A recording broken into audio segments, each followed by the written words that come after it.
Lukas 7 mulai ayat 1. Yesus menyembuhkan hamba seorang perwira di Kapernaum. Setelah Yesus selesai berbicara di depan orang banyak, masuklah ia ke Kapernaum. Di situ ada seorang perwira yang mempunyai seorang hamba yang sangat dihargainya. Hamba itu sedang sakit keras dan hampir mati.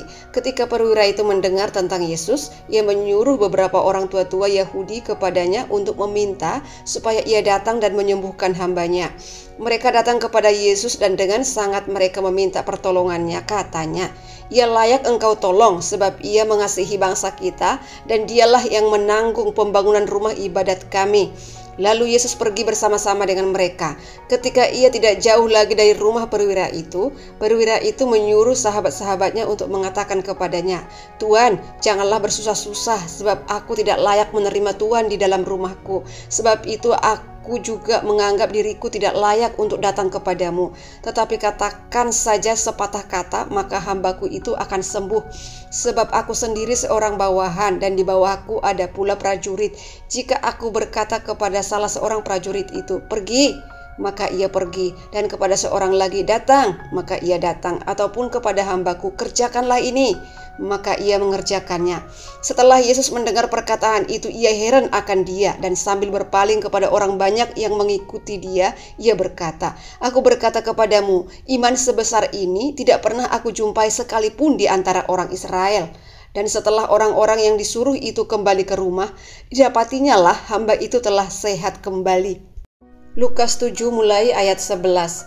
Yesus membangkitkan anak muda di Nain. Kemudian Yesus pergi ke suatu kota yang bernama Nain. Murid-muridnya pergi bersama-sama dengan dia, dan juga orang banyak menyertainya berbondong-bondong.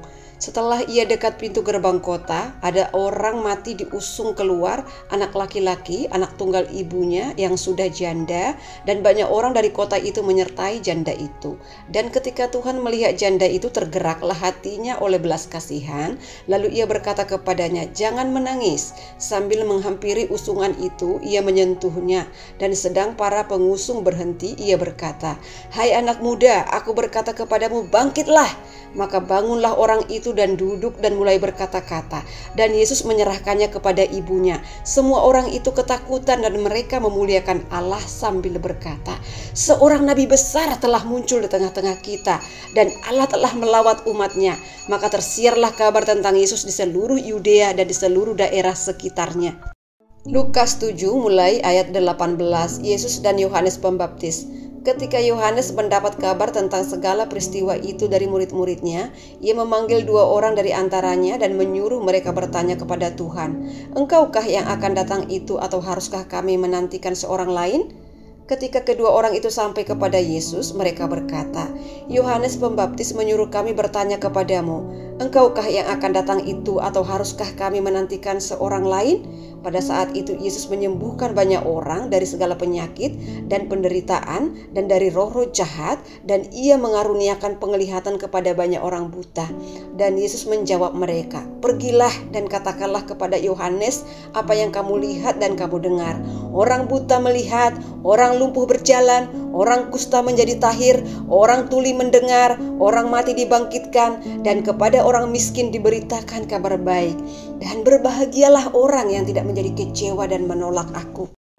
Lukas 7 mulai ayat 31. Kata Yesus, "Dengan apakah akan kuumpamakan orang-orang dari angkatan ini, dan dengan apakah mereka itu sama? Mereka itu seumpama anak-anak yang duduk di pasar dan saling menyerukan, 'Kami meniup seruling bagimu, tetapi kamu tidak menari. Kami menyanyi kidung duka, tetapi kamu tidak menangis.' Karena Yohanes Pembaptis datang, ia tidak makan roti dan tidak minum anggur, dan kamu berkata, 'Ia kerasukan setan.' Kemudian Anak Manusia datang, ia makan dan minum, dan kamu berkata, 'Lihatlah, ia seorang pelahap dan peminum, sahabat pemungut cukai dan orang berdosa.' Tetapi hikmat dibenarkan oleh semua orang yang menerimanya." Lukas 7 mulai ayat 36. Yesus diurapi oleh perempuan berdosa. Seorang Farisi mengundang Yesus untuk datang makan di rumahnya. Yesus datang ke rumah orang Farisi itu lalu duduk makan. Di kota itu ada seorang perempuan yang terkenal sebagai seorang berdosa. Ketika perempuan itu mendengar bahwa Yesus sedang makan di rumah orang Farisi itu, datanglah ia membawa sebuah buli-buli pualam berisi minyak wangi. Sambil menangis ia pergi berdiri di belakang Yesus dekat kakinya, lalu membasahi kakinya itu dengan air matanya dan menyekanya dengan rambutnya. Kemudian ia mencium kakinya dan meminyakinya dengan minyak wangi itu. Ketika orang Farisi yang mengundang Yesus melihat hal itu, ia berkata dalam hatinya, "Jika ia ini nabi, tentu ia tahu siapakah dan orang apakah perempuan yang menjamahnya ini. Tentu ia tahu bahwa perempuan itu adalah seorang berdosa." Lalu Yesus berkata kepadanya, "Simon, ada yang hendak kukatakan kepadamu." Sahut Simon, "Katakanlah guru." Ada dua orang yang berhutang kepada seorang pelepas uang.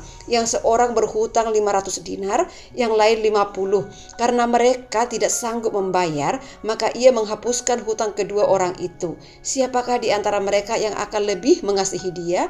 Jawab Simon, "Aku kira dia yang paling banyak dihapuskan hutangnya." Kata Yesus kepadanya, "Betul pendapatmu itu." Dan sambil berpaling kepada perempuan itu, ia berkata kepada Simon, "Engkau lihat perempuan ini? Aku masuk ke rumahmu, namun engkau tidak memberi aku air untuk membasuh kakiku. Tetapi dia membasahi kakiku dengan air mata dan menyekanya dengan rambutnya. Engkau tidak mencium aku, tetapi sejak aku masuk, ia tiada henti-hentinya mencium kakiku. Engkau tidak meminyaki kepalaku dengan minyak, tetapi dia meminyaki kakiku dengan minyak wangi. Sebab itu aku berkata kepadamu, dosanya yang banyak itu telah diampuni, sebab ia telah banyak berbuat kasih. Tetapi orang yang sedikit diampuni, sedikit juga ia berbuat kasih." Lalu ia berkata kepada perempuan itu, "Dosamu telah diampuni." Dan mereka yang duduk makan bersama dia berpikir dalam hati mereka, "Siapakah ia ini sehingga ia dapat mengampuni dosa?" Tetapi Yesus berkata kepada perempuan itu, "Imanmu telah menyelamatkan engkau. Pergilah dengan selamat."